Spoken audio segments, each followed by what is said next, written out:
I do have one more event that I just wanted to mention, although I've said it in emails. On the Monday after Thanksgiving, which I think is the 29th, I think that's Monday, right?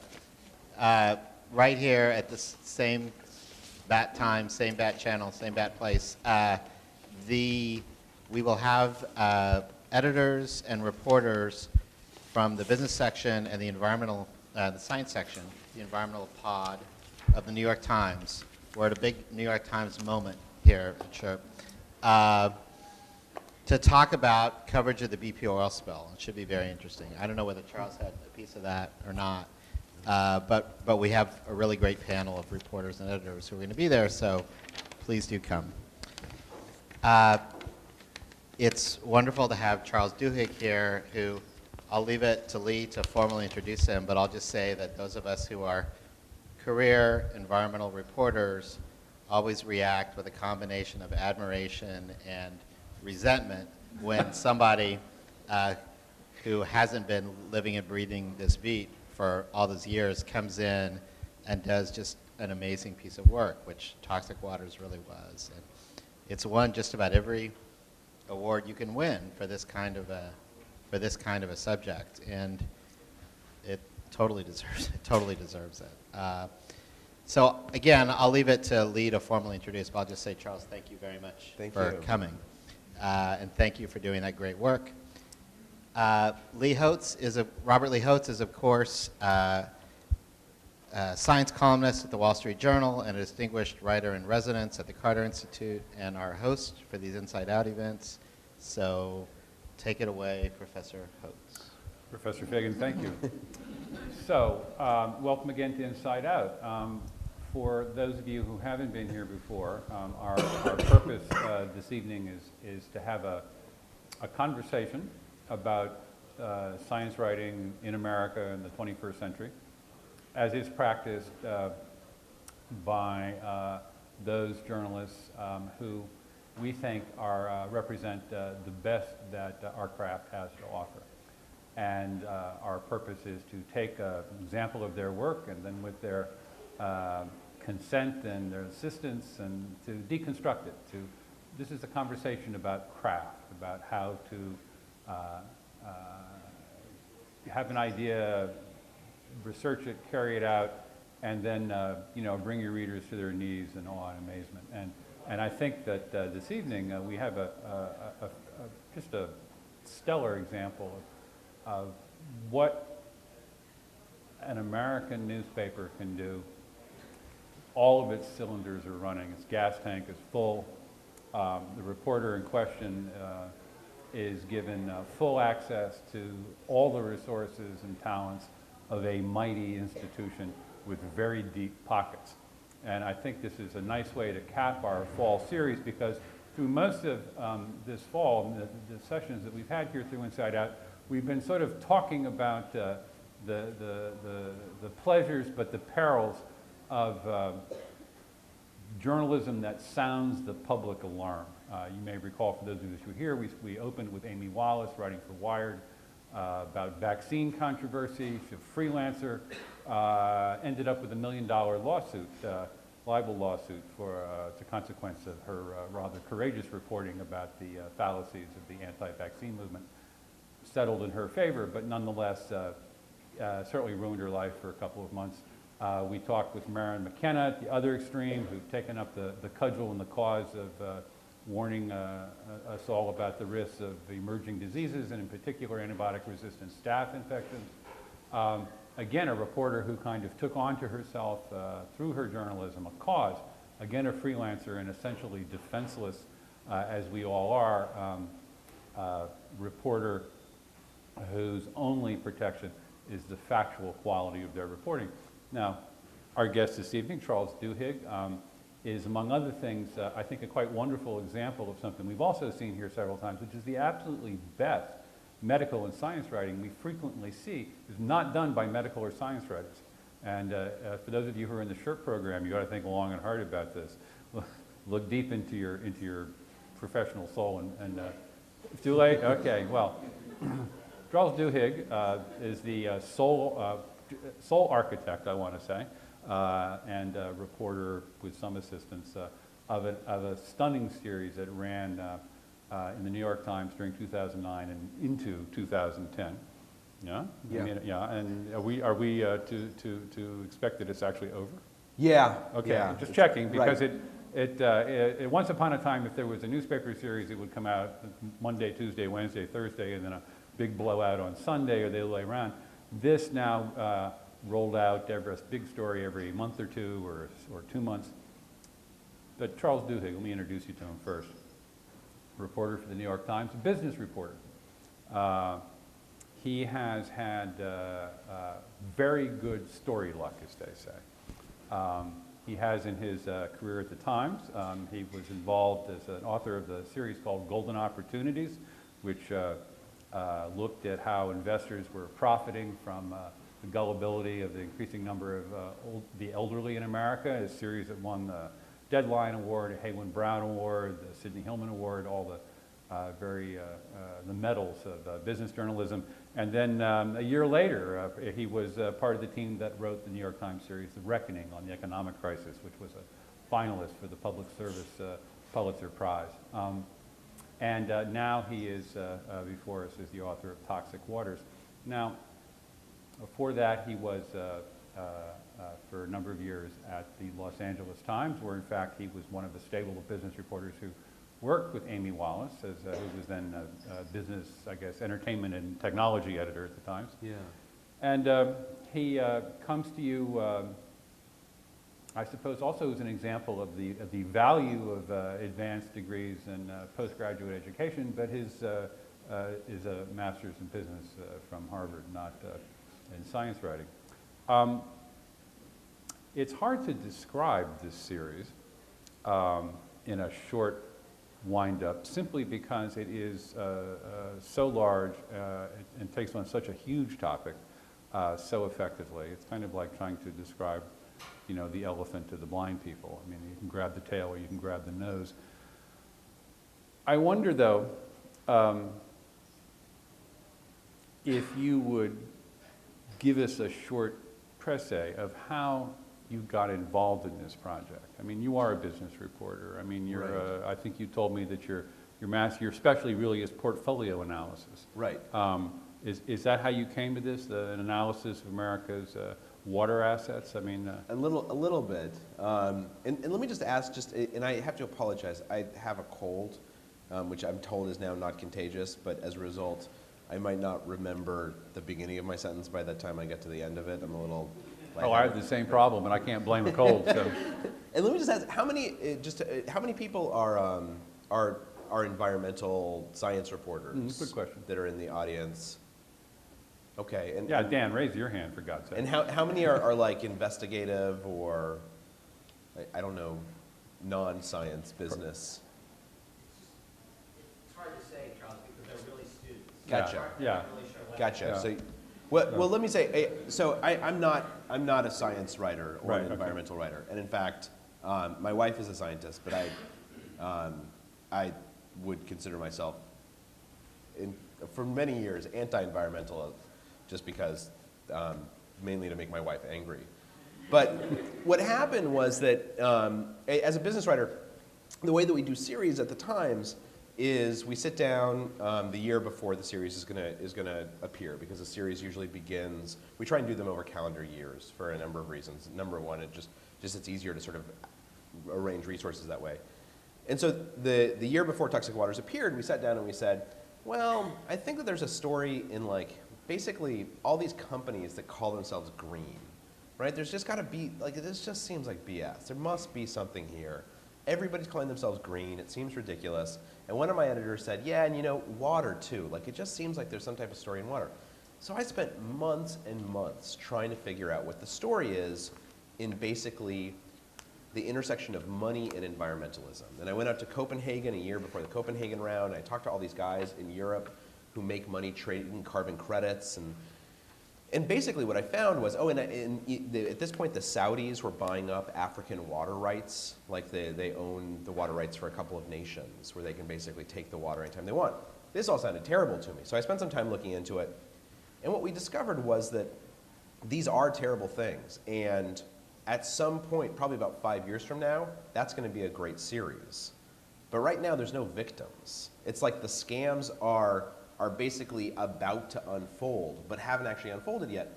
And for the New York Times, you just can't write a series that way.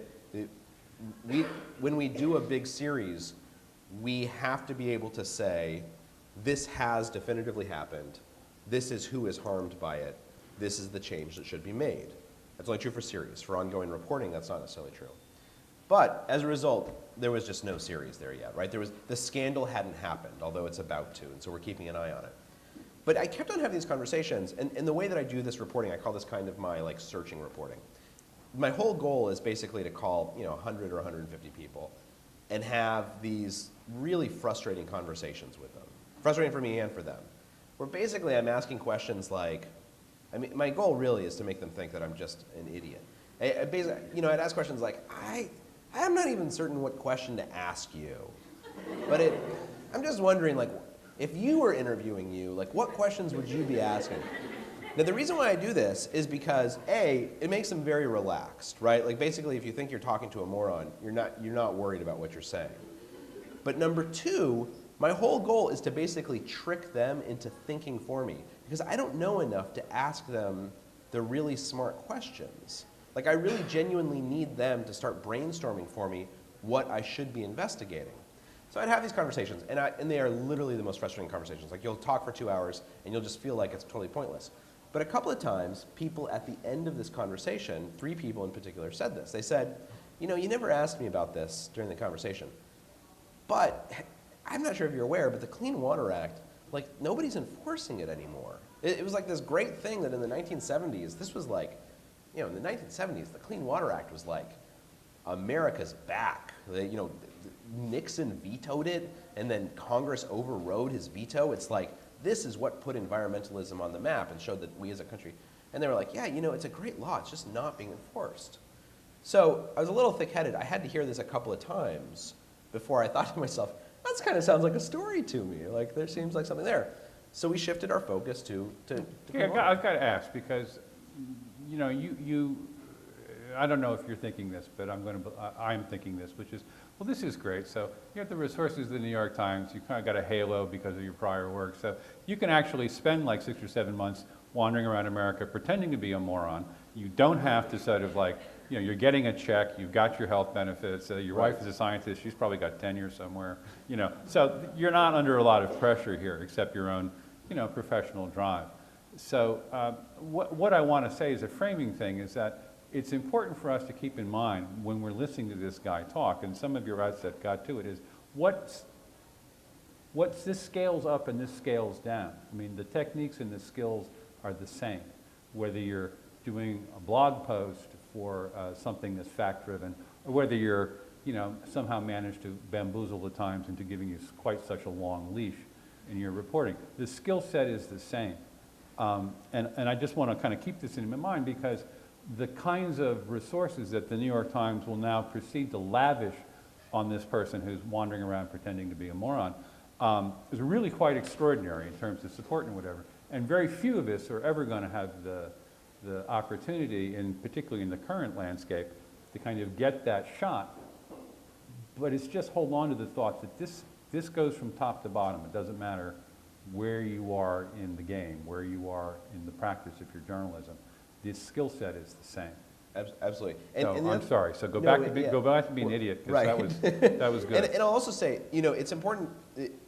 This was actually almost all telephone reporting. Like, very little of this was actually like I actually leave my office frustratingly few times. But are you doing anything else while this is going on? That's what I really wanted to ask you. Not really. Or are you just sort of sitting there? No, I'm basically thinking oh God, I just did this big thing last year. What on earth am I going to do to justify my existence? Right. So the pressure of success is now really making you sweat. Absolutely. Okay. Like, I don't have other things competing attention. But I will say, and at some point I'll talk about how to get a job in journalism, because I have these very strongly held opinions about what you should do.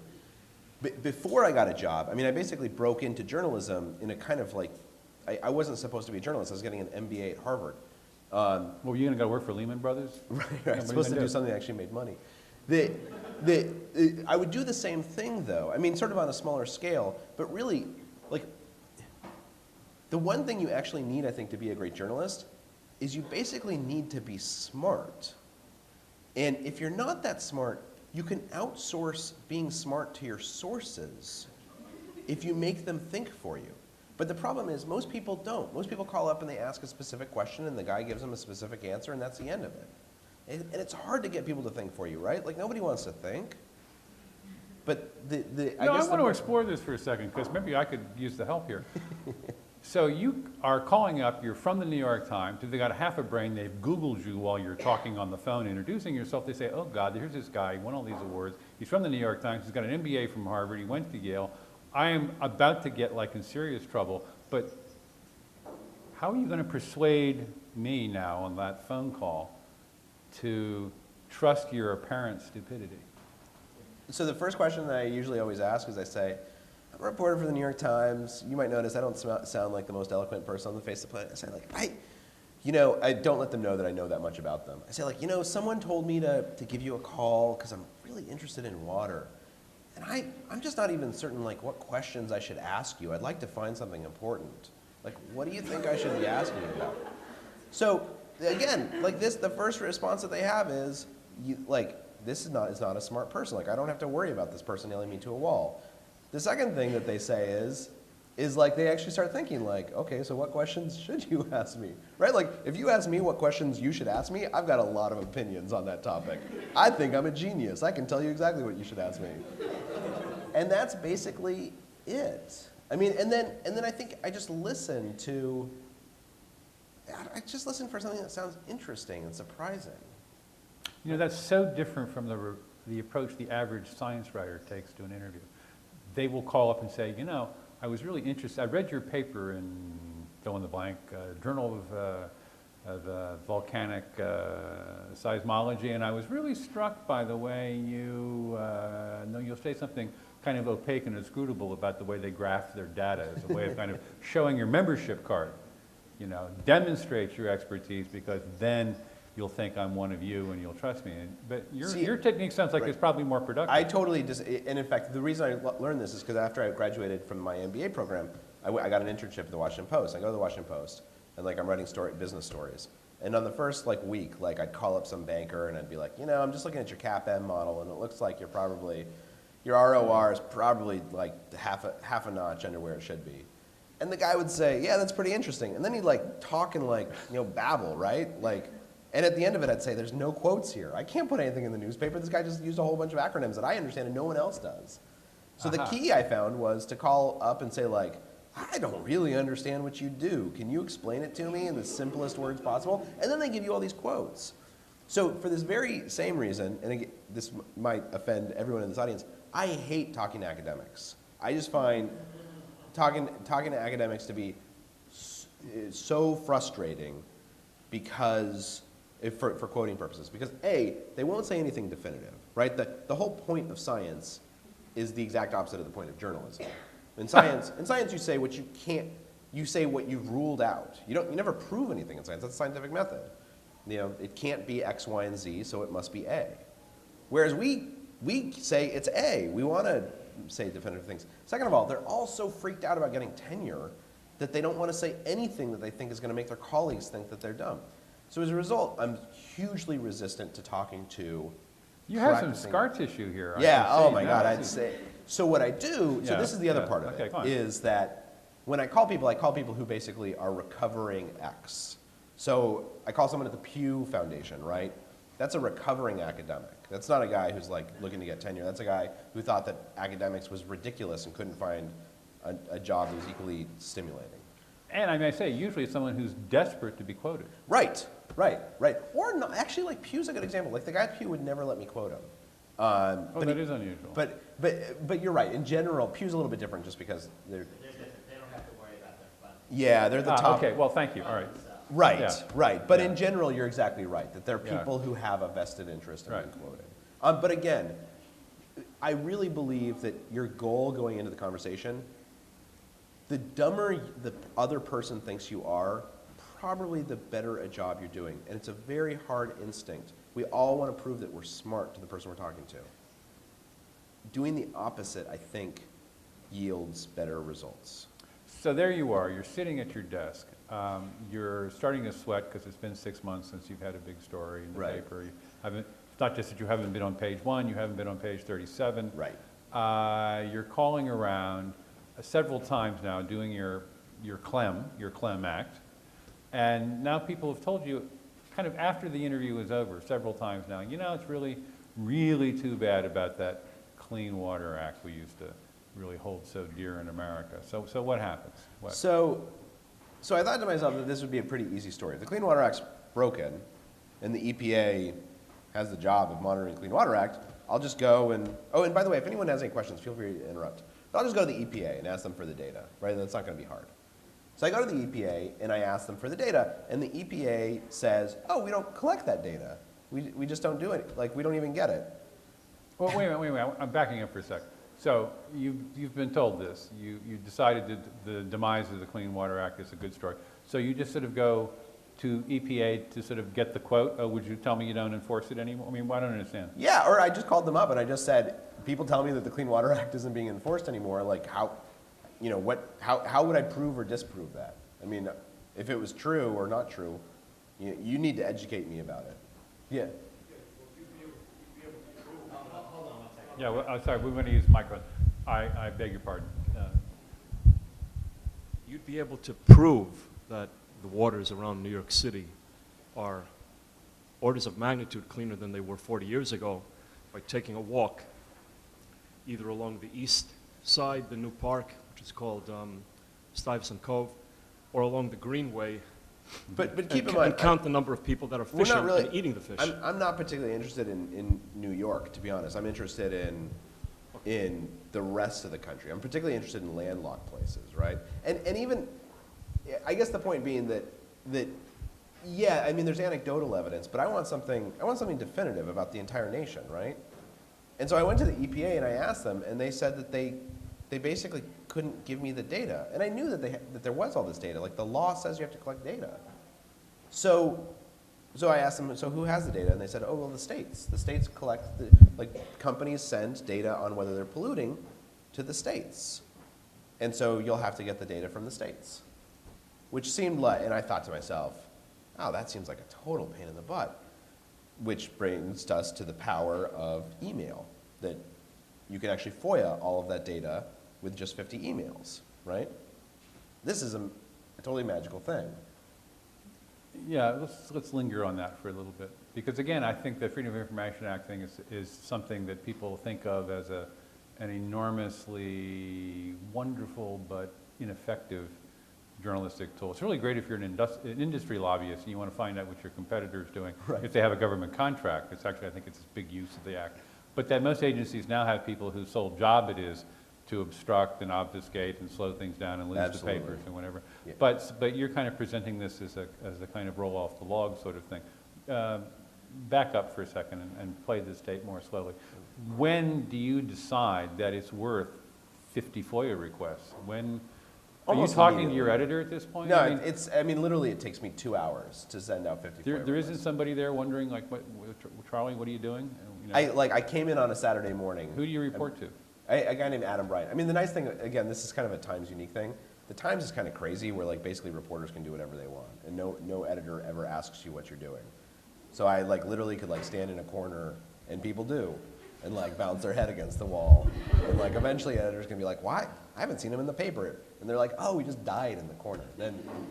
But Well, now, hang on just a Yeah, minute. that's very, it's a very charming. now that you can really- see he's yeah. doing his moron thing. That's No, a no, wonderful You're gonna tell 'em everything you raconteur kind of an answer, but in reality, ultimately, if you don't produce, you're not going to be in that position. No. Of course, you wouldn't have gotten hired in the first place, but Right. even now, in today's times, I think Charles would acknowledge that they're just not going to let you keep doing that for the long run if you don't periodically produce. That's true. That's true. So let me balance that by saying the other thing that happens, and I think this is true of almost everyone at the New York Times, is everyone, at least I am, but all the investigative pod is like convinced they're going to get fired tomorrow, right? So like people are pretty freaked out. They're like, I got to find a big story. Now, of course, you're not actually going to get fired, but it kind of gets you up in the morning, you know? And I also send all my editors a weekly email that basically says, this is what I did in the past week, this is what I'm doing in the next week. Everyone's very aware of kind of the progress. But to the FOIA point, Right. I came in on a Saturday morning and I FOIA'd all 50 states. Now, you're exactly right. Federal agencies, I don't know if this is helpful to you guys. Federal agencies are not worth FOIAing. They're terrible. They basically hire people to like make your FOIA request worthless. State agencies don't have enough people working there to actually frustrate your FOIA. They'll just comply with it because they don't have the manpower to redact stuff. So this is my strategy, and I would recommend this because it's so easy to FOIA now because of email. Literally just figure out whatever state agency you want. Just figure out what the press person's email is and send them an email that says, you know, use the form language. I hereby request under the Freedom of Information Law, and then say like, ask for everything. Like I want every single piece of paper related to water pollution that has ever been produced by your state for the last 15 years. And I'd like it in the next week. Do you really do this? Oh yeah. Oh, the emails are just ridiculous. I mean, they're not quite. I'm being a little bit bombastic, but literally, it's like 30 points of what I want, and each of them is almost impossible to comply with because I'm asking for so much material. What happens is the state gets this, particularly from the New York Times, and they get kind of freaked out. And the first thing that they do is they find the smartest guy in the agency, and they hand it to him, and they say, "Can you call this reporter and explain to him why we can't do this? This is ridiculous." Or they'll send you something and they'll be like, we can do that, but it's going to cost $72,000. At which point I send something back saying, the New York Times has a policy of paying $100 for FOIA requests. If you try to charge us more than $100, we will publish in the newspaper that you asked for $72,000 for people to find out who's polluting their water. But what happens is they find the smartest guy in the agency, and the smartest guy, not every single state, but you've sent it to 50 of them, all you need is like 3 or 4 to call you back. The smartest guy gives you a call, and he says, look, let me explain, like I totally appreciate what you're asking for here. Let me explain why this doesn't make any sense. You're asking for too much, what you're asking for isn't useful, what you really want is you want this and this and this. Well, 2 things just happened. Number 1, I've again, outsourced my thinking. I've gotten them to tell me what I should actually be asking for, because they're usually like these crazy acronyms. I don't know what to ask for, but they just informed me. In this case, it's called the ANCR, the Annual Non-Compliance Review. And number 2, I just found the smartest guy in the agency, and rather than me calling him, he called me. Now I know who to start asking questions to. Like, I couldn't find that guy on my own. I don't even know what his title is, or what title I should ask for. So I should just say that what Charles just described is a classic use of FOIA. That FOIA is a wonderful way to get someone's attention. It's like a baseball bat to the head. It's a lousy way to actually get results via a formal response to a FOIA request, which almost never happens. But it's a wonderful way to force a dialogue with an agency, and investigative reporters all over the country use it that way very successfully. And what happens next is that I literally ask the person how he would rewrite the FOIA, and then word for word, I send that to their agency and all 49 other agencies. Because this says 2 things. Number 1, the guy feels like he really wants to fill my FOIA because he just wrote it for me. Like he'll actually like bend over backwards to give me the information I want. Number 2, all these other agencies that are like kind of sweating because they just got this crazy request, all of a sudden they get a new request that A, looks much more reasonable by comparison, and B, is like startlingly specific for what it, and they think to themselves, oh God, somebody just educated this guy. Like now we better get in the room and start educating him. And all of a sudden you have people calling you. So that's FOIA strategy 101. But now, why? Okay, please, go ahead. No, you, right there. Get the, yeah. Need a microphone. Yeah. If you have no idea what to ask for, how did you generate 30 bullet points Thank you. of what you asked for? Like, Oh, are they I mean, vague, or are they No, just no, like? I had done a ton of interviews at this point, right? So like basically, but yeah, they're not vague. They're just broad. It's like, you know, I'm a reporter at the New York Times. I'm interested in water pollution. Can you please send me a list of every single polluter in your state and the incident report for every single time they've polluted in the last 20 years? You know, I mean, that's not hard to think up, right? Like you're just like kind of like I'm thinking like if I'm gonna write a story, that would be kind of interesting to know. That turns out to be a ridiculous amount of But it's paper. completely absurd. Yeah, Yeah. right. But Yeah. In a that, typical state, there would be several thousand, regulated ones. I mean, you're talking like dump trucks full of oh, paper, yeah, yeah, yeah. you know, I An mean, really. overwhelming amount. And so they call you and they say, look, that doesn't make any sense. But what we do have is we have an electronic record keeping system. Right. And there's these things called, every month, our point source polluters have to send in a compliance report. And they do it on a standardized form. And we can actually just send you that data. Like, we have that data electronically. We could send it over to you. And then all of a sudden, I know what to ask every other state. Was that, no, okay, so let's linger on that for a second. So we're not talking about paper, we're talking about electronic records. For those of you who had the opportunity to go through the series, one of the things that really made it stand out was its really quite remarkable use of electronic data, not just simply for reporting, but as part of his presentation to the public. One of the great things, you go on the website for this series, is a database that the public can search.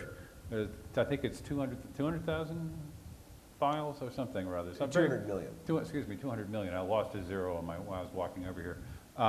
200 million pollution records that you can search for your locality, your drinking water, or whatever. I mean, one of the things I really thought was quite remarkable about this series, which I want to explore with you, is how old media, new media, the whole thing is. It's really great. Exquisite. Each one's got a wonderful video, this use of data records, and of course the appropriately heart-rending victims in the lead of each story, very traditional that. Your background with electronic records, you have some experience with computer databasing. This is part of your repertoire as an investigative reporter, or is telling you, again, in your I don't know anything, guys, I have 200 million electronic records I could give you. Was that a way of telling you to go away? I mean, what's your... It actually wasn't. They were very hesitant to give up the 200 million records. And that often provokes a huge legal wrangle about Yeah. fees for processing data and Right, stuff. right. And we were able to get around that. I mean, basically the argument we would make is, look, this is data that says people should be able to know who's dumping pollutants into their lake. Like, if you want to charge us a ton of money to tell people that, we're not going to pay more than $100, and I'll say in the newspaper that you asked us for thousands of dollars so that people can know who's polluting. That just doesn't seem like a good idea. Now, that being said, a couple states did, and proudly. This is kind of an interesting thing. Georgia, for instance, very proudly will tell you that they will not provide any data and that they can't. And the reason why is because it's a way of telegraphing to companies, if you come to Georgia, you can pollute and you won't get regulated. Most of the states don't feel that way. And keep in mind, people who work for environmental agencies, they're actually environmentalists, right? I mean, nobody takes that job because they hate the environment. They really want to do a good job. And that's the other thing that would happen, is that when the smart guy would call me, it's pretty easy to tell them, truthfully, I'm on your side. I mean, what I'm basically saying is, it looks like the Clean Water Act is broken. I'd like to do an article about that. My guess is that someone in Congress will try and improve it and fix it. The guy on the other end of the phone feels the same way. He says the same thing when he goes home to his wife every night. So as long as I basically telegraph to him, I really want to learn from you, he starts saying, I'll teach you what you need to know. So the one thing I'll say about data, and again, if you're not doing a huge data project, I don't know how many of you will be doing huge data projects, but I will say this one thing which is important.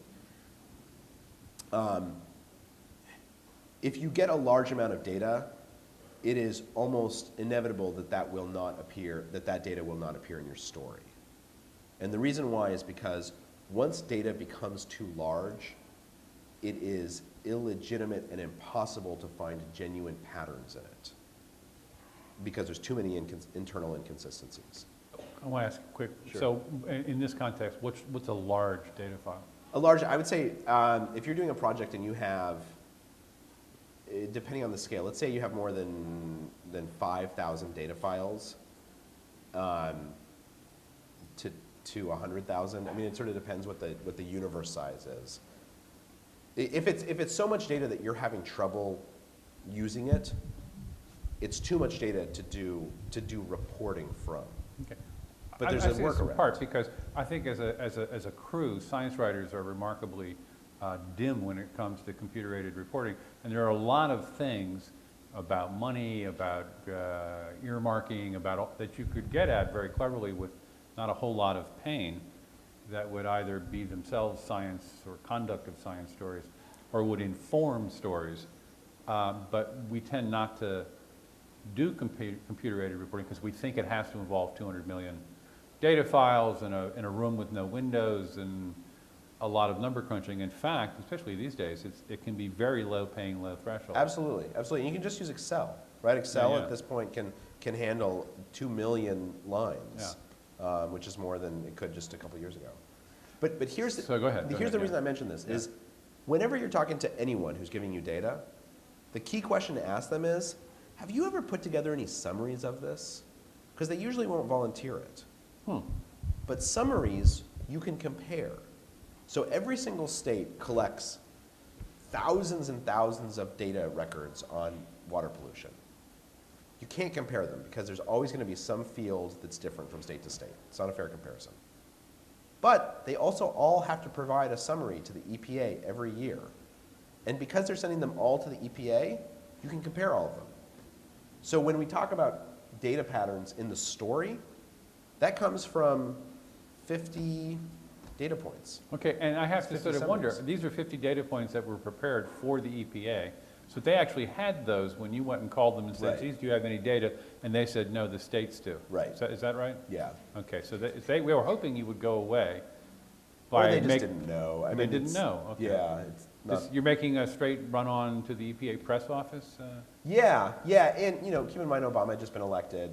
And again, this gets a little bit into strategy. So Lisa Jackson, who's the head of the EPA, had just taken over.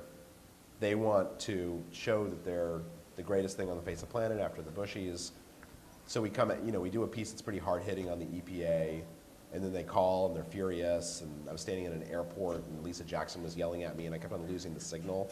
And I had my 2-year-old with me. My 2-year-old is like freaking out and running around. And she's an important person. Anyways, what happens pretty quickly is I say to them, well, look, like if you guys are doing the right thing, all you have to do is tell me. I'm just putting in the newspaper what you told me. And so, like on a dime, they start providing a lot of information because they realize that I'm not going to go away. So Charles, investigative strategy is. Can I just return briefly this question of too much data? Yeah. Because that really flies in the face of what a statistician would tell you, that if you want to look for patterns in data, what you want is more data, not less data. And I found that with my own projects too, that I feel more comfortable about seeing whatever I see in the data when I have more of it, not when I have less of it. I want my N to be higher, not lower. If it's all been standardized around an individual key, right?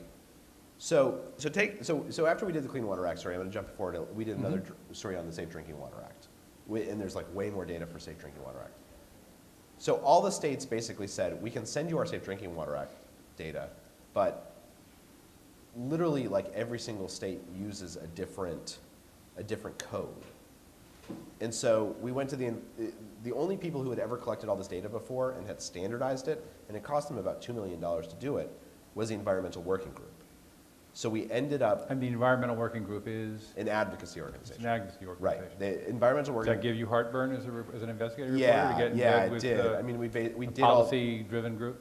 We did all these things to basically, and they didn't want to give us their database. They had spent $2 million. So just to answer your question really quickly, I Yeah, agree sorry. that the higher the N, the better from a statistical perspective, if all of your data is genuinely comparable. And if you're getting data from 50 different sources, it just usually isn't, unless you spend $2 million standardizing it, which Environmental Working Group was willing to do. Now, yeah, Environmental Working Group is an advocacy organization. And they didn't want to give us the data at first because it's a big fundraising thing for them. They have this database. So I went down to DC and I kind of had this meeting with them, and we had a meeting of the minds and kind of came together. And they gave us the database, and what we did is we FOIA'd all of the data individually, and then we did randomized comparisons to make sure that Environmental Working Group had not played with the data to make it say certain So things. who's we now? So now you're starting to draw, Me. just you? Yeah. You don't have a database consultant at Oh, the yeah, Times no, that you work with? I Right. mean, what- So I'm just talking about the print stories. So the online Oh, no, database. yeah. Yeah, the online database, which I don't know if you guys have seen. It's really cool. You can type in your zip code, and it'll like tell you like what's in your drinking water and who around you is polluted. And this is really important because for environmental stories, I think people only care about what's happening to them. We have a database team. These like 5 guys who are just amazing, who right. created all of that. Right. So when you're in this phase, which still sounds like it's reasonably early in your reporting, where you are scooping up all this data now, you know, they're emailing you Excel files or whatever form is taking it, and you're now getting the repository of this stuff. Are you starting to reach out to the resources in the rest of the paper to say, hey, let's talk about this now? Because one of the things I'm curious about trying to understand here is how a story like this blossoms. You know, we all start out, we have, you know, the Clean Water Act, and it doesn't look so good, or I wonder what NASA did with all that money for manned spaceflight anyway.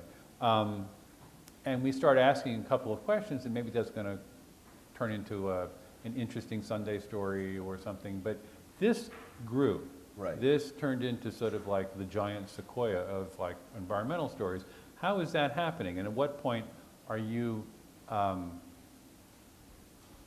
managing that process as a reporter, or in what point are you being managed? So I'm managing the process from the beginning. Well, what does that mean? And I'll tell you, let me tell you a framework, and then I'll tell you how it All right, actually all played right. out. So you can think about any organization as having an internal economy, right? A marketplace. In a newspaper, usually the marketplace is based around A1. That's how all the meetings are organized, what's going to be on A1, what stories are going up for A1. And within that marketplace, if you're an entrepreneur, what does that mean? Well, the definition of an entrepreneur is actually kind of an interesting thing. It basically is someone who convinces other people to give them resources that they have no right to, right? Like that's, at HBS, like that was our working definition of an entrepreneur.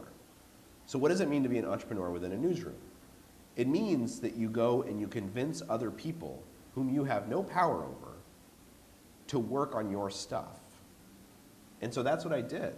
I targeted basically the people I thought were smart within the New York Times organization. And I would go and I would sit at their desk and I would say, I've got something kind of cool. I would really like you to work on it with me. And they would say, I've got like 10 other projects. And I would say, well, my project's cooler. And then afterwards, you know. Okay, so as part of this internal sales effort, I mean, I think Right. this is interesting because it's quite true. And it's the same set of skills and the same pitfalls that you'd have as a freelancer, as you'd have if Right. you're out in the cold. I mean, I think people don't quite understand the degree to which, while it's true that inside a large organization, you get a paycheck and you get benefits, and if, I don't know what's the New York Times, but Wall Street Journal, we get free coffee. You know, free coffee. Like 4 or 5 different kinds of free coffee. But other than that, you're on your own. Right. You know, that you're stuck with a very faceless group of, you know, 1,000 people who have got stuff you want if only you can figure out who they are. So if I may for a second ask you to tell us a little bit about your internal reporting process, about learning the system. How did you go about doing that? Did you go from desk to desk and look stupid? I mean, what? I mean, what I basically... Because now you're orchestrating, now you're pulling Right. that in. I basically, I do 2 things. First of all, I look for people who kind of look like me, right? Like most of the people on my team were relatively young because I figured they had something to prove. A lot of them lived in Brooklyn. I live in Brooklyn. Like, right, you know, like I mean, basically you look for like the young hustlers, right? I mean, if I was to ask you who in your class is a young hustler, I'm sure all of you guys could come up with 5 names, Over right? there? Yeah. Right. I mean, like, you know who they are. It's not that hard. And then you like call someone up and you're like, hey, who do you think is smart that does X? So I spent a lot of time like having drinks with other people at the New York Times. I spent a lot of time gossiping about the New York Times. This is very important, is to understand what's going on within my own organization. And I spent a lot of time finding people whose jobs it is to know who else is smart. Now, that being said, let me just say that the way that you get them, so let's say I make that pitch and I say, hey, you should come work with me because my project's cooler. What I have to do at that point is I have to send an email out that praises that person to their boss. Write Right. this down. So every week on this project, what I would do is I Yeah. would send, this project ended up being, like the team of people actually having hands-on probably ended up being 25 or 27 people. 25 or 27 people on this project. Right, right. It's an extraordinary It's number a of people. huge number of Yeah. people. I would send out an email every week to about 75 people. And like all those people knew what they were doing. I didn't need to tell them what to do. But they needed to be on an email that their boss was CC'd on, where I would talk about what an amazing job they're doing that week on this piece of the project. Because that way, their boss says, I don't know who the hell Charles Duhigg is, but I just got an email saying that Jill Abramson was CC'd on, saying that you're doing something amazing. And since I hired you, I must be kind of amazing too, and now Jill knows. Jill, by the way, is way up in the power structure. She's like the number 2 person in the paper. So Charles, this, is there any possibility that Jill sees that and says, what Oh, the hell is no. this guy doing? no, I'm sure Jill, I'm not even, no, there's no way Jill actually reads that email. I'm sure Jill is like delete, delete, delete. But I mean, were you worried at all about sort of being slapped back as like, who is this uppity, No. kid? I mean, and this goes to getting a job. If you, every single fiber of ambition that you have, as long as you're not a jerk, will serve you well in a newsroom. I mean, if some newspaper ends up firing me because I send out emails praising someone else, then I don't want to work at that newspaper anyways. And they never would, right?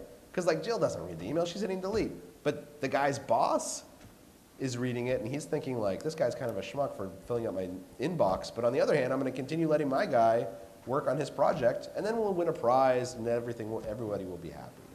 So no, I don't think, like, there's distasteful self-promotion, but if you're ambitious for creating a great product, and you're transparent about that's what you're trying to serve, I never worry about people thinking I'm too ambitious. I don't want to work anywhere where that's a drawback. Well, also, your ambition seems to involve praising other people. Yeah, right, Which I that's- have to say is an unusual characteristic on ambitious people. So, it's a Very useful, though. It's a good it's a good trick. If you're not willing to give other people credit, it's unbelievable what you can get done. Yes. So, you've used this interesting lots of drinks, lots of conversations about Brooklyn, lots of little bonding about 2-year-olds, and you've learned a little bit about the nervous system. And so now you're going to start twitching some of those newsroom muscles. Who do you pull in first, and how do you do it? And how do you decide that this is a story you can't do by yourself? Because I don't know about you, but most journalists hate working with other people. I mean, in terms of actually writing a story and kind of reporting it, because it takes twice as much time, and people ask you questions, and it gets competitive, and it's often a hassle. So, You know, I don't really think about it. It's just pretty organic, to be honest. I mean, pretty organic. yeah, no, but like because they're not helping me report. I mean, basically what happened was, you know, I got a whole bunch of data, and so I found some smart guys. I found one smart guy on the data team, and like he hangs out with the other smart guys. And I was like, look, I just got all this data. Do you guys think you could do something cool with it? And they just kind of picked up the ball and ran from there. And then I knew that we wanted to do video stuff because we're huge on multimedia now. So I went up and I found like the one guy who kind of looked like me in the video group. And I was like, hey, you know, are you interested in doing this? Are you a type? I mean, yeah, or not look like me, you know, but like whatever. Like, Standard issue New York Times reporter number 16A? yeah, And what? yeah. And it's like a whole, he gives off the vibe, right? He's Yeah? the guy who like you walk in and like he like looks up off his monitor and sees what you're doing and is like, hey, what's up? That's the guy I'm gonna go talk to. And if I like after 3 minutes I'm like, you're not the guy, I just moved to his neighbor next door, right? It's not that big a place. You're gonna be able to find. You can tell smart people right away, right? But like the video guys are a good example. Like the video guys are very good at video stuff, but they didn't actually know how to do investigative reporting. So we knew that we wanted to do a video component with each story. And I just had to carve out time to teach them how to do investigative reporting. But they were eager. So I don't know. It just it unfolded very naturally. When you say you had to carve out time to teach them investigative Yeah, thank you. reporting, I'm sorry, I didn't watch the videos with the project, but weren't those videos just explanatory? I mean, in nature, No, they actually- did you have people doing, like Yeah. vintage Mike Wallace or something? Or Well, what no, were they so what we doing? did, and this was a mistake. What I thought would be cool is if the video was a different story than the print story. That is a mistake. Yeah. But it's a very attractive idea. It's It makes sense. Right, it We had the seems like same, it's we had the so- same issue. We had the Right, same issue. right. But the reader goes to the video to see a visual component of the story they just read. Yeah. But like literally, so I went to Wisconsin and my reporter went to Delaware, and we reported on similar topics, but it was a totally different story. But I had to teach them like how, like here, like it's not hard hitting enough here. You need to find the other side here. But I would not do that again. Oh, yeah, please.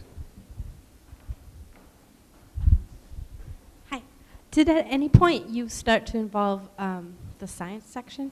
I mean, when did you get them involved, or Right. did they want to be? Did they know you were doing this and they want Right, in? or the environment That's a good pod. question. That's a good question. So the answer- This is a climax for us. There's a desk for everything, loads of specialists. There's a huge science desk. There's an environment desk. There's a specialty subset project-y desks. I mean, how does that work, and how do you have to, do you have to get permission? No. Yeah? You don't have to go get your science license stamped by Right. Laura Chang, or, I mean, maybe, look, and again, 5 years from now, I might be unemployed and telling you guys this is the worst advice on the face of the planet. But it works for me right now. I don't ask, if I go to the science desk and I ask them permission, or the environment desk, all they're going to do is tell me why my story's a bad idea, right? So I just didn't ask them. I just started reporting it. And then, there was never any time when, now, if there was someone on that desk who was an expert in the thing that I was writing about, I would definitely go ask some questions, right? Like when I'm writing a finance story, I said by Gretchen Morgenson. I ask Gretchen questions all the time because she knows so much more than I do. But I didn't see anything in the clips that seemed close to what I was writing about. Now that being said, the Times has a great system, which is that basically, so big articles are called heaves. Heaves. Yeah. Heaves. If it takes a full inside page, it's called a heave. And if it's a heave, it has to, basically the masthead has to sign off on it. And before the masthead- the masthead is Bill Keller or Jill It's Abramson. most senior editors. Right. The most senior people in the place have to say, it's fine for you to have a full inside page or 2 full inside pages. In order to make sure that you do not get torpedoed, because all it takes is someone signing up to Bill or Jill and saying, whispering, I don't think that story, I don't think it's right. And then they're going to make your life hell. In order to avoid that, what you do is once the story is done, and also because it makes for a better story, you send the story to literally every single person inside the building who you think either has an opinion on it or might get angry about it or might want to kill it. And you ask them for their thoughts. This is great because usually they find holes, right? They poke holes in your story before it gets printed, and you can deal with that. This is really interesting. So we're skipping over a lot of stuff, but so the story is written, and you've already decided it's, I lost track of how many parts this is, but it's like 7 or 8. 10. 10, okay, sorry, 10. You've already made it a 10-part series, right? Or no? I mean, I know it's going to be a series. I know it's going to be. Are you passing a proposal around? Are you passing a? I wrote a proposal to make my editor Yeah, believe that this was going to be. What are you something. getting peer reviewed is what I'm wondering. The article. The actual article. The actual article. You've written it, So you've reported it, it's I've been edited. reported it, And I've now you written take it. it to like 30 different people? It's gone through. Yeah, it's gone Wow. through my editor. It's usually gone through his editor, and then it goes to 30's a big number. Well, I made that up. but- 15 other people. Okay. And we're asking all of them, and there's this guy named Glenn Cramon whose job it is to help stuff like this. And Glenn writes these very, very polite emails. They're like, we'd so appreciate your input on this. And some of these are people who drive me crazy. But again, you want to solicit, A, you don't want them to torpedo you, and B, you genuinely want them to attack your piece before it appears in the paper. That's where the science desk and the environmental pod get involved, is they're seeing these stories and they're coming and they're saying, I think this is wrong, this is wrong, this is wrong, this is wrong, this is wrong. I don't believe you on that. Now, is this collegial? Is this in a spirit of mutual help, or is this? It's 90% collegial. It's like 10% like, I mean, look, if you're not competitive and kind of like want to kick the guy who has a big project because it's not yours, you're probably not a good journalist. So there's Especially in this case when the person doing the project is not the specialist. You know, Right. that's always a really Yeah, touchy yeah. area. And you know what you're saying, Charles, makes a lot of sense because you don't want to come too early, because what struck me about your series was that, you know, the execution of it was fantastic. The concept of it, I'm not sure that I would have had any interest in it, because I would have said, well, yeah, of course. And you could say the same thing about, not really about the Clean Air Act, but you could certainly say the same thing about the Safe Drinking Water Act, and you could say the same thing about, certainly say the same thing about the Endangered Species Act. I mean, you know, environmental legislation across the board is,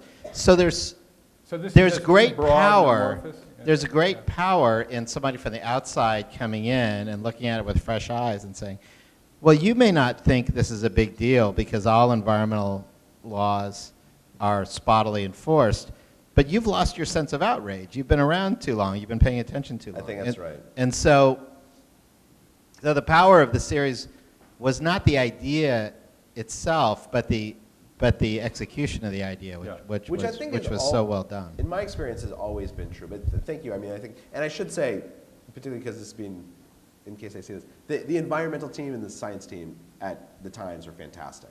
Like the feedback that they gave me was so invaluable. It is a painful process to go through, right? Like any peer review is painful. But the pieces were so much stronger for having people attack them internally.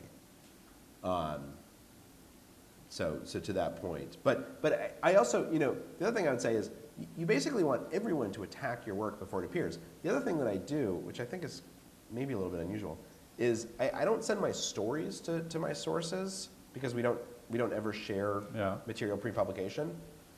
But what I do is I take the stories and I basically make them unrecognizable as stories, and then I send them to my Yeah, sources. well, what do you mean? What do you mean? So I'll take the story. Basically my theory is they're going to read it in the newspaper tomorrow.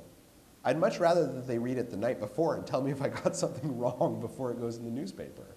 And so I'll take every single paragraph that has anything to do with this one source, or even just someone who's smart on this topic. And at the beginning of the paragraph, I say, my reporting has indicated to me, and then I change every sentence into like a very like boring sentence. And then at the end of the paragraph, I say, and I take out the quote marks and the quotes, and anything that's colorful. Right, exactly. And then at the end of the paragraph, I say, is any of this incorrect, or are there any perspectives I have not been, exposed to? So as a result, particularly on investigative stories, when I'm writing about some company, when the thing appears in the newspaper, the company has literally read almost every single word of the story in these long, 30 to 40 page emails that I send them. And you do this the night before? No. Yeah, For okay, investigative right. stuff, I'll do it Yeah, 2 yeah. or 3 weeks before. All right, that's what I thought. And Okay. it's 60 questions. Yeah. And what's great is that then they answer all 60 questions. They'll actually answer all of them and give you more information. But the point I'm trying to make is whether it's internal peer review from your colleagues who are attacking your work, which is very helpful and it's very smart attacks, or whether it's an external peer review, and I'll do this basically with just smart people. I'll send them the same email to someone who's smart and say, what am I getting wrong here? You want to get attacked as much as humanly possible before it appears in print. Because if you get attacked after it's in print, you have to run a correction. Ahead of time, it's just changing something on a screen. So how do you balance, there's this problem, particularly in our current environment where, the actions of particularly large outlets, but also on I think as we learned earlier this fall, talking to Amy Wallace and whatever, that even freelancers who've got a story on a contentious and acrimonious and highly politicized topic, highly polarized topic, there's this dance between doing what you say, getting peer reviewed, getting people to poke holes in it, but also keeping what you're doing closely held enough that the fact that you're doing a story doesn't become the topic of conversation, which has in fact happened not infrequently in recent years.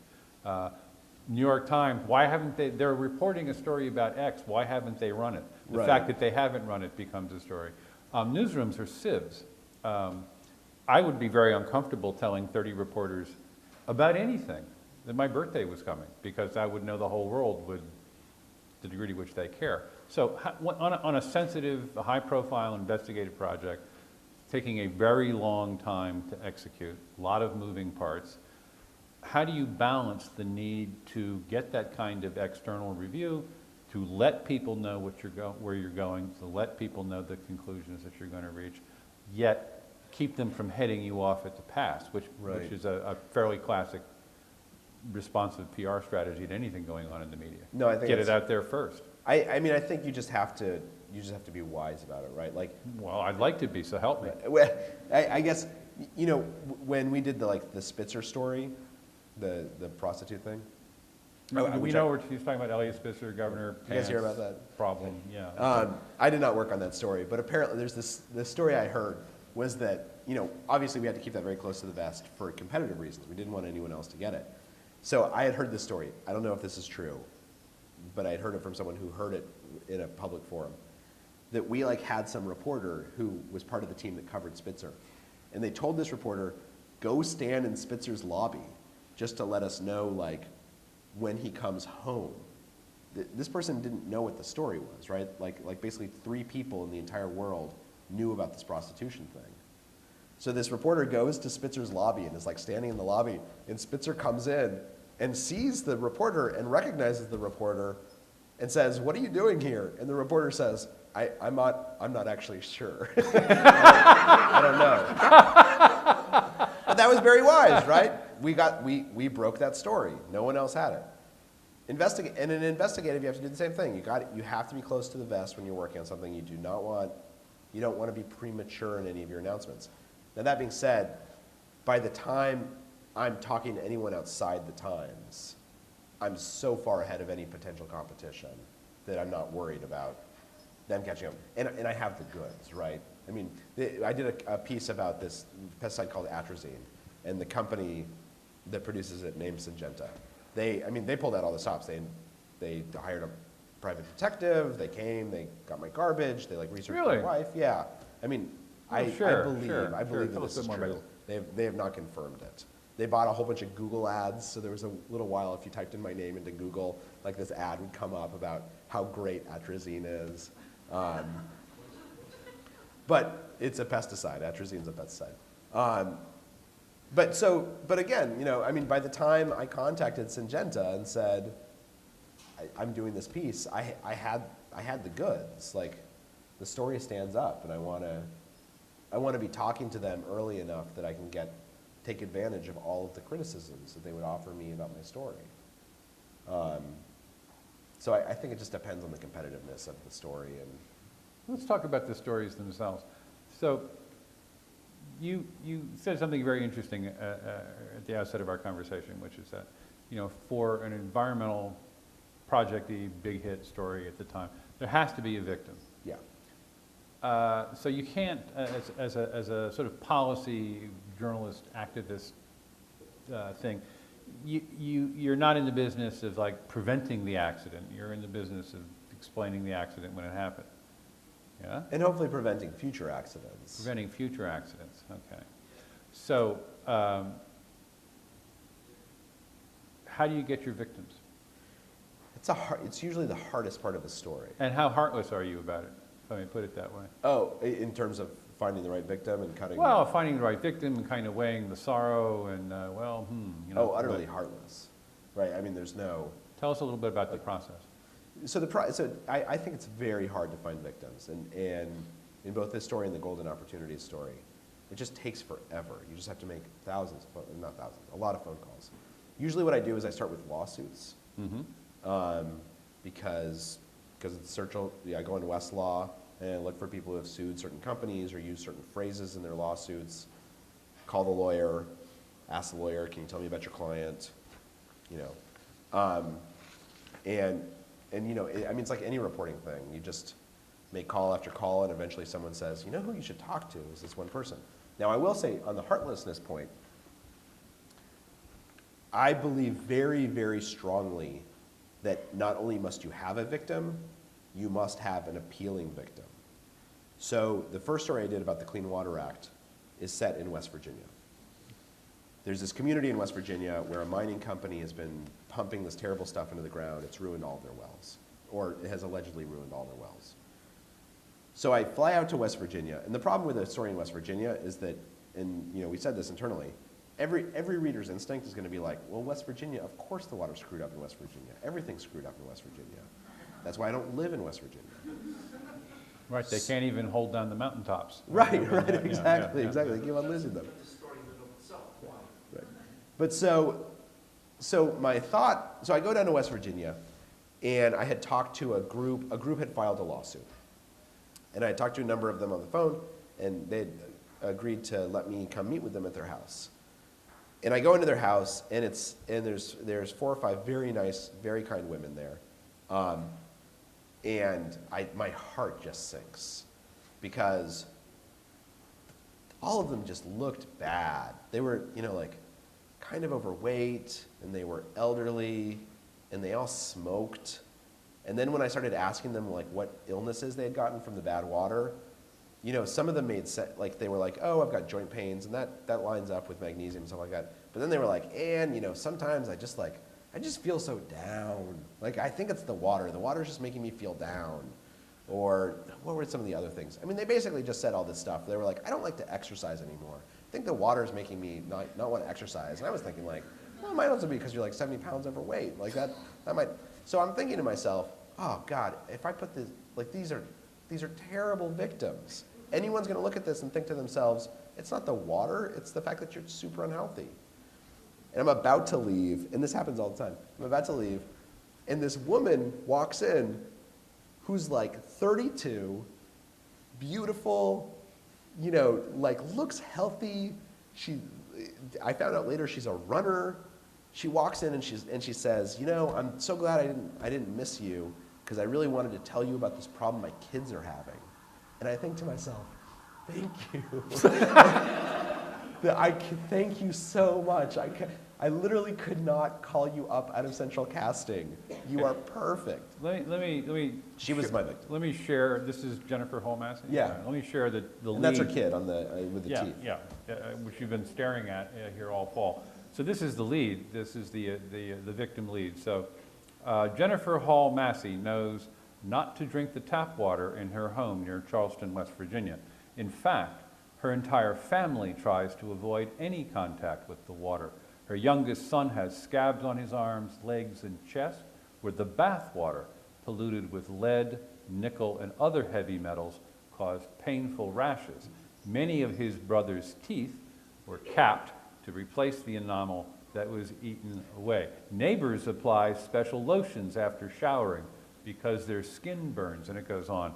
But now we're already broadening it out. We have that just horrific picture of not just like your skin sloughing off because you're trying to take a bath, but the water you're gargling with eating your teeth away. Yeah. I'm glad that picture is gone again. Yeah, So, these poor kids. but you're sitting there. Now these other people may have been just as Absolutely. maimed, or it's a harsh word, but just as affected by the drinking water, but they're not attractive enough for purposes of I think framing a story. Attractive is a little bit of a pejorative word just because it's helpful that she's attractive physically. But what's most important is that Appealing. and that you can't say, look, probably the reason why you're sick is because you're 70 pounds overweight and you smoke 2 packs a day. Like, it's a lot easier. I mean, ultimately, this isn't a story about, I don't prove a case with one family, right?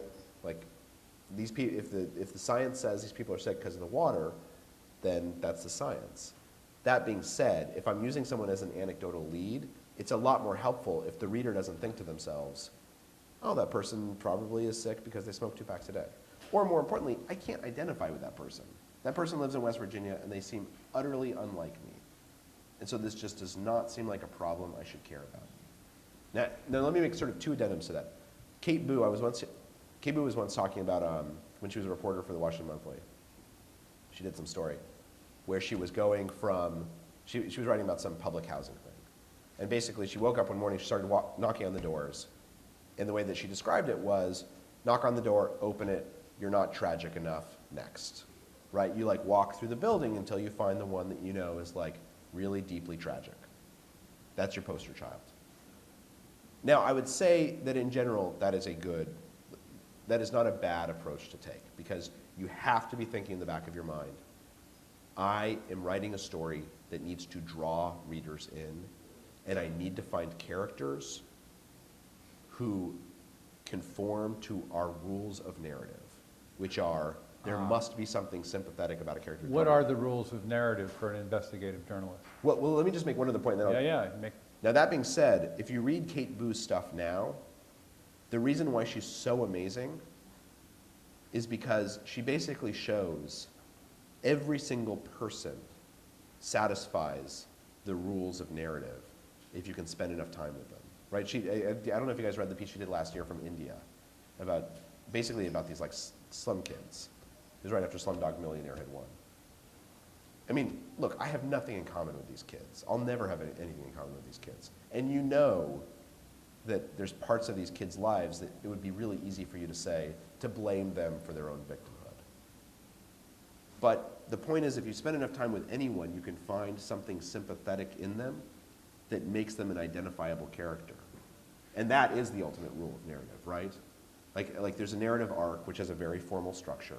There has to be introduction, a conflict, some type of resolution, either false resolution or real resolution, then real resolution to the conflict. There has to be a middle where you explain the build up to the resolution and the actual resolution. Then there has to be a lesson at the end that seems at least to have more meaning than that one arc. But for a character to work, there has to be something about that character that's sympathetic. Even if it's an anti-sympathy, there has to be something. It's laziness of reporting, and for all of us, that in newspaper, we try and find the sympathetic character who's sympathetic on the surface, the attractive woman in West Virginia. But if you have enough time, any character can become sympathetic. So. Well, I guess this is very interesting, and I want to ask you, as an investigative reporter who's got 200 million data files cluttering his hard drive, who's got 50 states that are willfully not enforcing drinking laws and hundreds of companies, why do you need a child whose teeth need to be kept because they're eroding? I mean, doesn't the sheer sort of horror of the facts that you've accumulated do the job for you? Why do you feel you need the character and the narrative structure and the things that you've just so nicely outlined?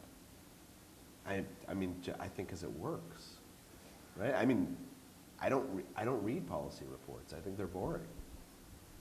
I assume you guys do too, right? Like the only people who read policy reports are people who are politicians because they need to make a decision, or people who already believe what it says.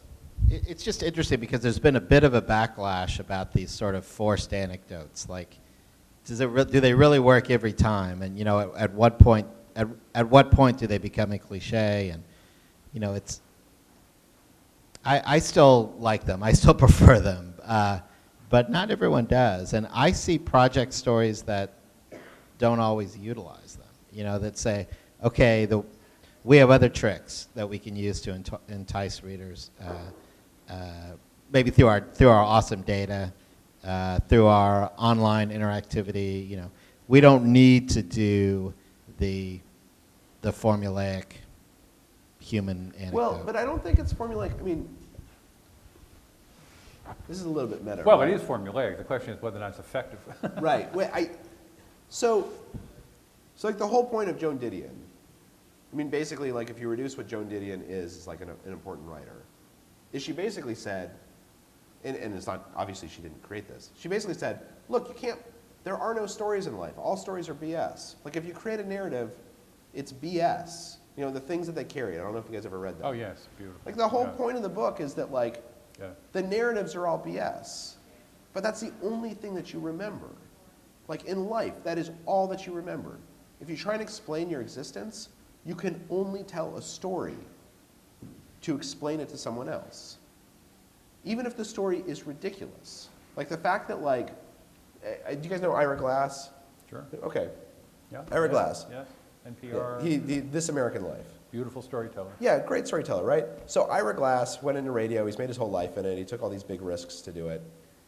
Ira Glass's father was in radio, and then he ended up becoming a CPA, a certified public accountant.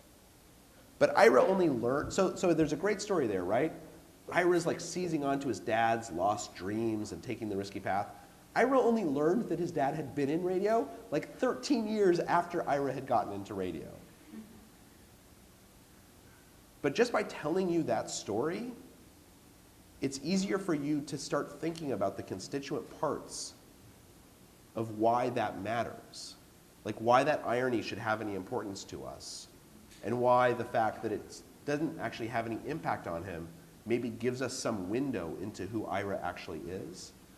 Stories are everything. I'm writing a book right now, and like literally for the rest of my life, if I can, I will never write anything again that doesn't have a narrative, because I want to write things that people want to read, and people want to read narratives.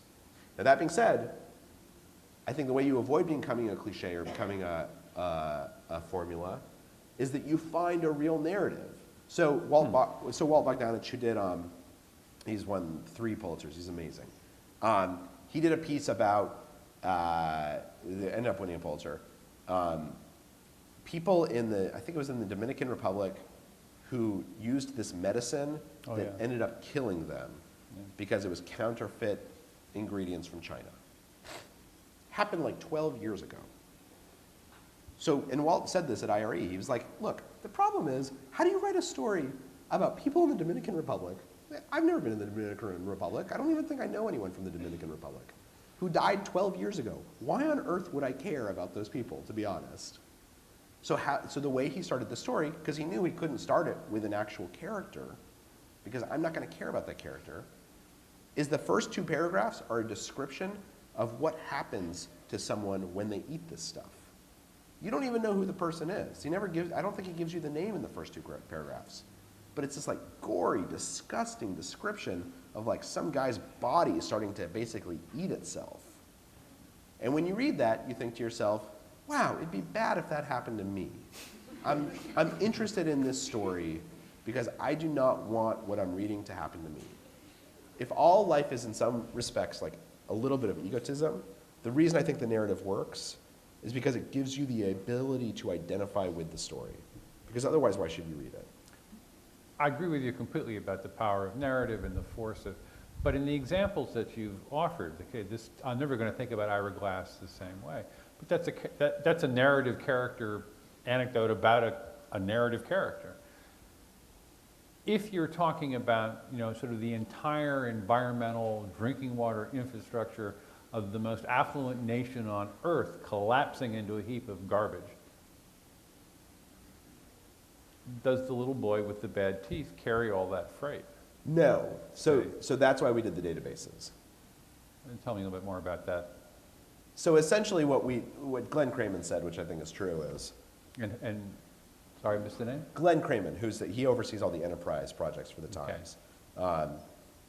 He basically said, look, you literally can't have enough victims or enough perfect victims to make people care about water. All they care about is what's coming through their own tap, right? Which I think is true. The problem is there's over 50,000 water systems in the United States. So the water that you drink in New York is literally completely different from the water that they drink in New Jersey, which is radically different from the water they drink in Texas, right? They have nothing in common except for the part that we are all part of the US. We can't have a victim from every single place. And even if we did, you wouldn't care because it wouldn't be about you. So we have a database that you can search and you can look at your own water. And that's the only reason why I think people care. And how much has that database been used? Do you have a metric? Yeah, I think these are old numbers, but at one point we had like 450,000 people who had looked up their own water supply. Which for us is pretty good. Like it's huge. It's a big number. These are wonderful tools. USA Today, you saw that one, I'm sure, Charles, did something, toxics in schools or chemical emissions near schools. they claim that they had several million visitors. I mean, they're incredibly popular. Yeah. These, People love. these debases, which again, and I don't want to belabor the point, but to me it somewhat mitigates against the, yeah, here's a guy, he doesn't want to drink his water's bad. You know, that feels familiar and not fresh to people. But Yeah. you know, maybe I'm wrong about that. No, I think, look, that's what we're always struggling. I mean, look, my entire goal is to trick you into reading to the end of the article, right? I can tell you in 2 sentences my conclusions. Drinking water is bad, the government's not doing enough. You don't have to read. And newspapers, right? But like, I think there's a lot of interesting details behind that. So I'm going to trick you into reading my article all the way through. I mean, I think that's what writing is. So, I mean, an investigative reporter classically wants to fix X, you know, X, drinking water, financial crimes against the elderly. It doesn't sound like you want to fix X. It doesn't sound like you've got a. Is that totally loud? You've got a cold. No, Yeah, no, it's I good. apologize. It's very good. You know, I was struck. You didn't have audio. You didn't have a lot of ambient audio with your project online. Maybe we should filter the sneezing and the sound of your keyboard clicking and stuff. Some environment, and I understand you're not an environment writer, you're a business writer, so you're bringing a different perspective to start. But it's classically true that environment writers, I think, either come to the table as crusaders or become crusaders. There's a strong element of activism. I think that maybe it's what separates science writers and environment writers. Science writers want to explain it but don't want to do anything about it. Environment writers want to do something about it. It's a big personality difference, I think. I just wonder from your perspective, because you're coming from outside this community of explanatory and outrage, whatever. I mean, what do you get out of this? What's the satisfying impact for you? What do you think these articles are supposed to accomplish for you? They're going to fix something? Yeah, I mean, hopefully. I mean, I think anytime, like, this is a little random, right? So basically, I think that it is unfair to hold people accountable for being selfish. And so when you talk about, for instance, the financial crisis, it's somewhat unfair to hold bankers accountable for being bankers. So in a system that exists like that, there basically can only be 2 guardians. A, the government, which is traditionally underpaid, but we can still criticize the politicians or the decision makers because they asked for it. And B, someone who just enjoys being outraged and making other people unhappy. And I kind of fall into that second category. Like I basically decided to become a journalist because I like getting in fights with people. And so I feel like if they're not enforcing the water laws, like that's a pretty easy one to say, at a bare minimum, you should be enforcing this basic law. Like if you can't do this, there's no acceptable reason why you aren't. And if I can hold your feet to the fire on this, it'll at least make you more paranoid about other stuff that, frankly, I think probably matters more. I actually think water quality is only in the middle of like the list of priorities that Washington D.C. should care about. But you can't have regulations and then not enforce them, or otherwise the entire system falls apart. Like the only reason bankers can be bankers is because other people are supposed to beat up on them. Does that make sense? I'm sorry. I think my cold's affecting my brain. No, it's all right. No, this is a good answer, and it's very helpful. So let me just prod you a little bit further, though. So, you know, are the drinking laws going to change? Yeah, I mean, they already Tell are. us about Yeah, I mean, there's all these like basically what happened. So Lisa Jackson comes in. Let me say one other thing on this, because I don't know if this is interesting. When I was doing the Golden Opportunity series, I was a brand new reporter at the Times. Golden Opportunity being the series about old people. business problems with Right. old people. Yeah. Like I was a brand new reporter at the Times, and like I basically was working like 80 or 90 hours a week because I wanted to prove to them and to myself that I could do this type of stuff. And like the only way I could get out of bed, and my wife hadn't moved out here yet, and it was like just awful. the only way I could kind of get out, also no one ever touched me. I would talk to old people, like, because I was writing about old people, and they'd say, like, the hardest part about being old is that no one ever touches you. And I would be like, I know exactly what you mean. Like, I live in New York, and like my wife lives in California, and like I never make physical contact with other people, and you don't understand how like deadening it is. Anyways, the point being, We'll all hug you afterwards. right. I'm now fine. I've got a 2-year-old. He does like plenty of like. Anyways, the point is, so like basically, like how do you motivate to get out of bed in the morning? Like I would just get like so angry at like all these people taking advantage of old people because it just seemed so unfair to me. I mean, they're all defenseless. They're getting Alzheimer's and they're taking advantage of the fact they have Alzheimer's. And the problem was, like, after a year, it's kind of soul-killing to, like, be so angry all the time and to, like, feed that anger, right? Because you recognize that that anger has to give you something to go forward. So my point being that I tried now to find things beyond anger to motivate me because I find it very taxing otherwise. But I think, I'm sorry, what did you ask? Oh, what have they done? What have they done? Oh, so Lisa Jackson comes in. So here's the problem, is that no matter how good people are in the world, if they're in politics, there's basically 45 things that in a perfect world they would want to do, and they can only do 10 of them. It's just, you have to set priorities. Water would not have been a priority for EPA if we had not done this series. Because we did the series, it is. And now there's a whole list of contaminants. I mean, they're basically reforming the entire system. So there's only 99 things that are outlawed by the Safe Drinking Water Act. 5 or 7 years from now, that'll be up to 1,000.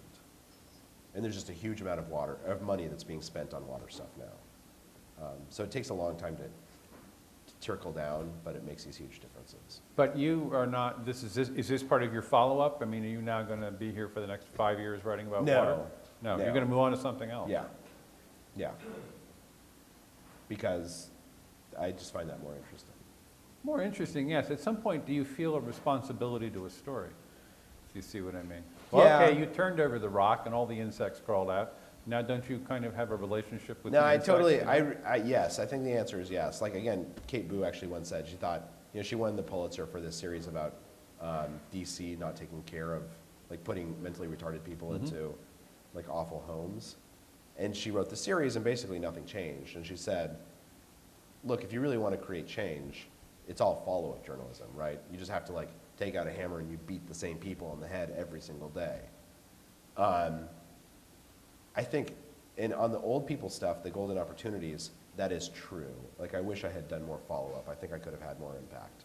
On the water stuff, the changes that needed to happen are structural changes in the government. And because there was essentially a group that wanted those changes to happen to begin with and needed someone to create the prioritization where they could do them, it's now structurally changing in a way that follow-up coverage, I think, will have much less impact.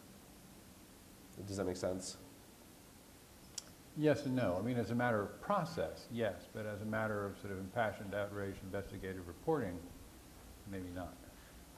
The other problem is people just get tired of reading water stories. To be honest, like, I don't really like doing environmental reporting because I find it's very hard to say definitive things, and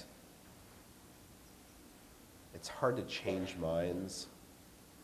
I just think that people get very fatigued, frankly, about reading about how they're going to die because of something in the environment. So I will come back to water, but I feel like I just have to choose. I have to choose the topics very judiciously, because otherwise people will stop reading it. Does that make sense? So, I mean, that suggests that your priority is getting people to read you. That's which is an absolutely 100% defensible priority. But there are other people who would say, well, that's not my priority. My priority is, okay, I'm committed to this issue, so now I'm going to use my bully pulpit to do everything I can within the bounds of journalism to get this thing changed. I don't think we have a bully pulpit beyond people reading us. Yeah. I mean, to be honest, like I've written pieces that have basically said the worst thing on earth is happening right here, and if nobody reads that piece, it doesn't matter. I covered Iraq for a little while.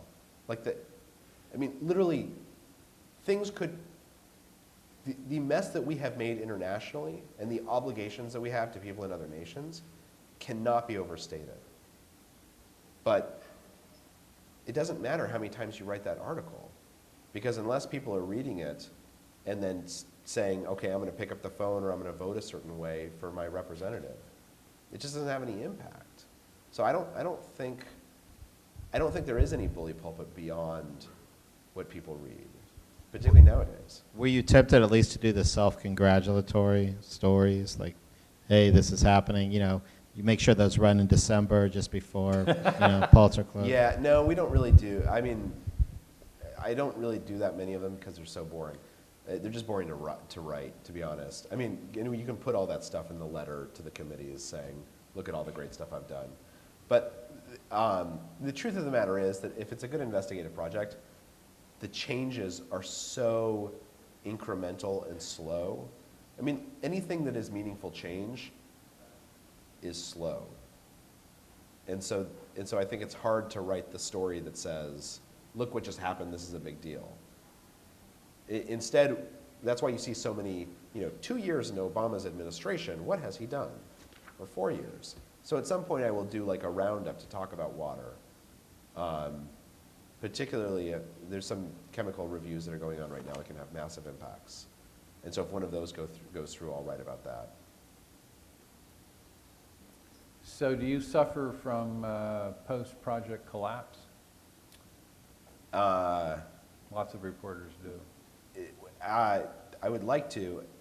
I got a book deal, and so I went into, and now my wife's pregnant, so I think she's due, like when the book's due, so I think there won't be a lot of opportunity for collapse. So, is the book related to the water project? No, it's totally different. It's Totally about, different. Yeah, it's about complex behavioral patterns in organizations. But now you're the world's greatest expert on clean drinking water in the United States. You're just going to throw that away and all that investment, all that intellectual energy. I mean, I think I did Boxes of files. Yeah, no, but I did what I meant to do. I mean, look, my whole goal is to go and light fires under things and say, look, this is something that's really awful. It should be changed. Let's go change it. And I think you're right. I think that like if I did more follow-up, there's a lot of articles I look back on that I wish that I had the opportunity to do follow-up on, because, again, to the series about elderly, like there's like a lot of the problems haven't been changed. But I don't know. Hopefully, other people are writing those articles on a more local basis, because that's really where the changes have to happen. If I found one thing that was interesting enough, I think that I would do it forever. But the truth of the matter is, there's nothing that's interesting enough to do it forever. Like my entire goal was to like write a series about water that made this issue a priority. And I understood enough about the structure of regulation around water to know that if you could get a certain series of changes started, they would become self-perpetuating. And that's what's happened. They've become self-perpetuating. So I genuinely believe at this point, additional articles will not speed up nor slow down that change. Mm-hmm. I wonder what it sort of says about the state of environmental reporting in the United States, that someone like you could come to the table kind of out of the blue, notice for the first time that major environmental legislation was simply not being enforced, and that this would come as a great shock to all the rest of us in America. Yeah, I totally agree. I don't even know what's going on. I just don't know why people don't care about any of this stuff. Like the fact that cap and trade doesn't do well, like environmentalism has become such a polarized topic that I feel like so much of the reporting is preaching to the choir. I guess that's my big frustration. I feel like people who read my articles on environmental topics are people who already agree with me. Like I want to write articles for people generally who are going to change their behavior based on what I write. The problem with environmental issues in particular, but unfortunately it's true of so many issues that also are strong cultural identifiers, is that they become cultural identifiers first. you know, you're either on the red team or you're on the blue team. And if you're on the red team, you adopt a certain set of beliefs across the board. If you're on the red team, if you're on the blue team, you adopt a different set of beliefs.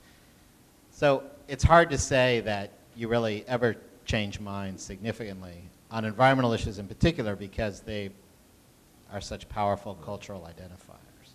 And so I think that's the frustration that you're feeling, that you do get a wonderful response when you do a big environmental crusading series. And you can often get a response from government, assuming that the government is on the blue team and not the red team. But it's hard to say that people who don't already agree with you are suddenly convinced based on your work. Right. That just doesn't happen very often. Which with business reporting you can do. You can change people's mind. The most impact you can have as a journalist is if you're a business reporter. What do you Yeah, and the Because you can like destroy a company with one good article. right, and the reason What I mean, fun. they'll behave differently to avoid. and people behave in the marketplace differently. They don't behave ideologically in the Right, marketplace. They behave in whatever they perceive to be their own best interests. Somehow, on environmental issues, they're looked at in a fundamentally different way. They're looked at ideologically. Right, I think that's It's what you believe, Yeah. not what's good for you necessarily.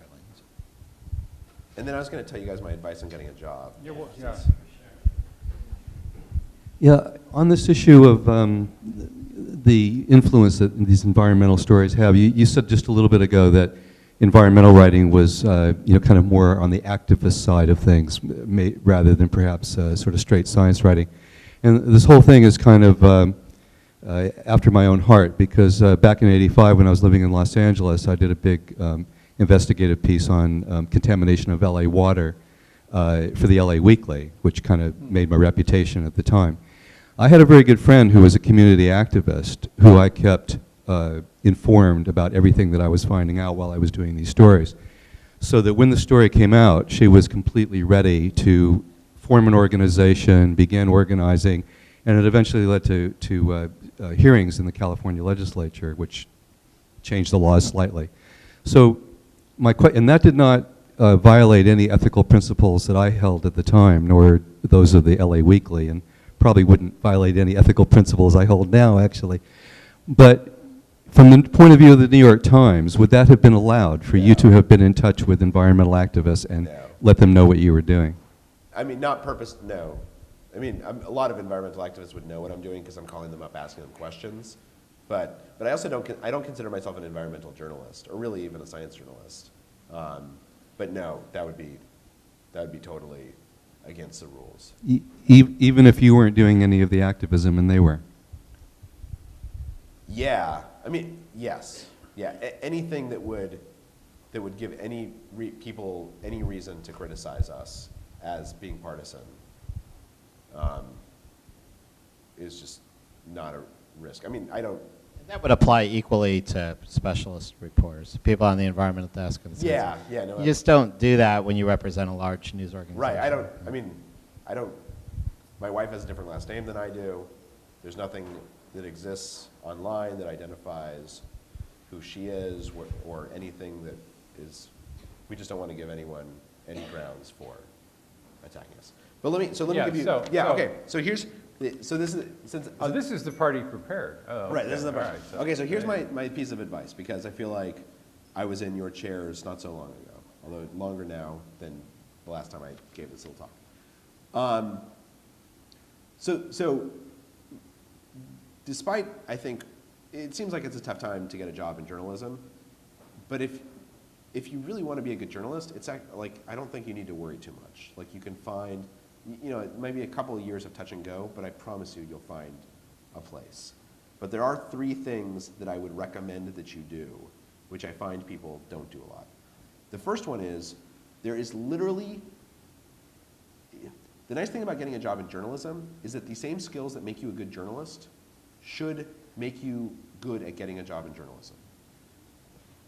Report out what job you want, and report out who is hiring and what they're looking for and what they want to hear from you as an applicant, and then go in with as much ambition as is humanly possible. One of my editors, Adam Bryant, put it this way. He said, if you walk in there and you're not grabbing the editor by the lapel and throwing them against the wall and saying, give me this job, you're probably not being assertive enough. So the point being that, like, I think a lot of people are self-censoring in terms of expressing their ambition. And in a lot of settings, that's appropriate. In the business world, you don't want to wear your ambition on your sleeve. In journalism, you do. That's the whole, if I want to hire people who are ambitious because I think that they're going to do good stories. But I mention this particularly because I think it is a challenge for women trying to get jobs in newsrooms that they do not come across as being ambitious enough. And I think I express your ambition as loudly as you can. The second thing I would recommend is every story works at some level because it's surprising. And by the same token, everyone who gets hired because they surprised the person who's hiring them. So when I got hired at the New York Times, I came in, basically I heard that they had a telecom posting. Like, it wasn't even posted. I had friends in the newsroom, and I called them up, and I kept on asking them to send me any postings that came up. So there's this telecom posting. So I learned all that I can about telecom. I'm working at the LA Times at that point. I get the LA Times to fly me out to New York for some story that I never ended up writing. I make an appointment at the New York Times to go in and introduce myself. I introduce myself to Larry Ingrassia. And I gave him like my 7 great ideas for telecom stories. But, it's clear I'm not a telecom guy. I have nothing in my background about telecom. I think they were pretty good stories. So Larry says, okay, so those are interesting stories. Now tell me what do you really want to write about? And what I said was, I want to write about the insurance industry. Now, that would surprise somebody. Right. The reason why I said this is because A, I knew no one had ever said that to him before. And number 2, I had like all these great reasons why it would actually be fascinating. I said, I want to cover the insurance industry the same way that David K. Johnson covered the IRS. Everybody owns insurance. It is the product that everyone has, and we don't write about it. But there's all these lives and stories, and I can go and I can get inside the bureaus. And not only that, but like people don't even want to think about their insurance. So insurance companies screw them over because they know that people aren't going to think about the product they just bought from them. The point being that this was a surprising answer. So Larry asked me to put together a memo on telecom and put together a memo on the insurance company. I will mention that I have never covered either of those since I got hired at the New York Times. A story works because it's surprising. You get hired because you say something surprising. If you're going to go apply to Politico, don't tell them how badly you want to cover Congress. Tell them how badly you want to cover the janitors working in Congress, because nobody thought about that. The third thing that I'd say is, basically, to be a good journalist, you just have to be smart. Like, that's the #1 requirement, is you have to be kind of smart. But what does that actually mean, to be smart? I'm going to give you an answer that is not true in every realm, but I believe is true in journalism. You should cultivate obsessiveness. People give obsessiveness a bad rap, right?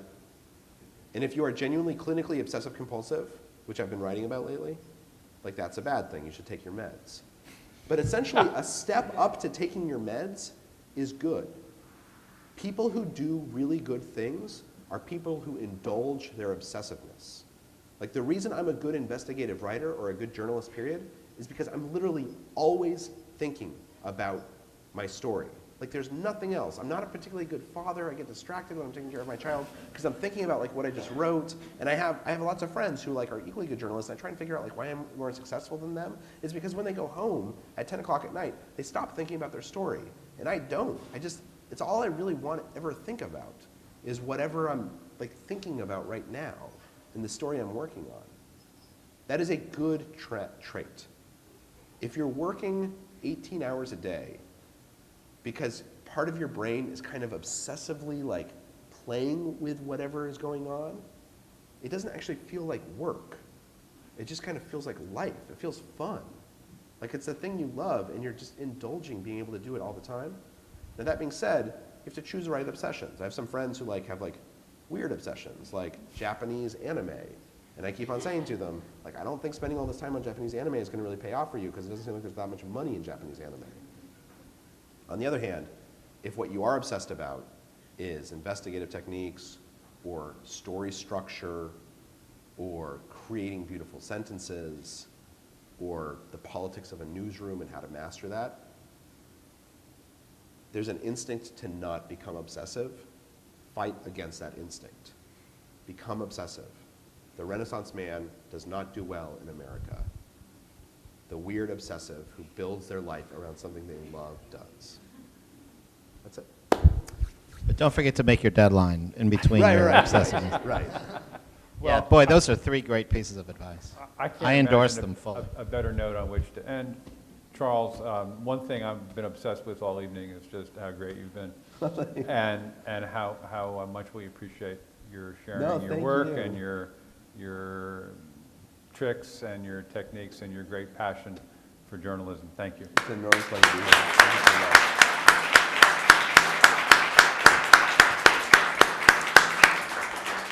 Now, I encourage you to have a glass of wine. You've earned it. Absolutely. And stay and chat with us for a second.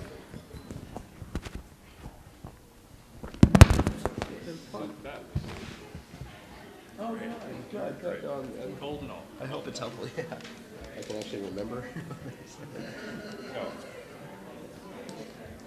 So are you working on any projects now? Or you... Yeah, that's what I was whacking at all day. That's why Oh, yeah? you had the excuse of the cold. I had the excuse of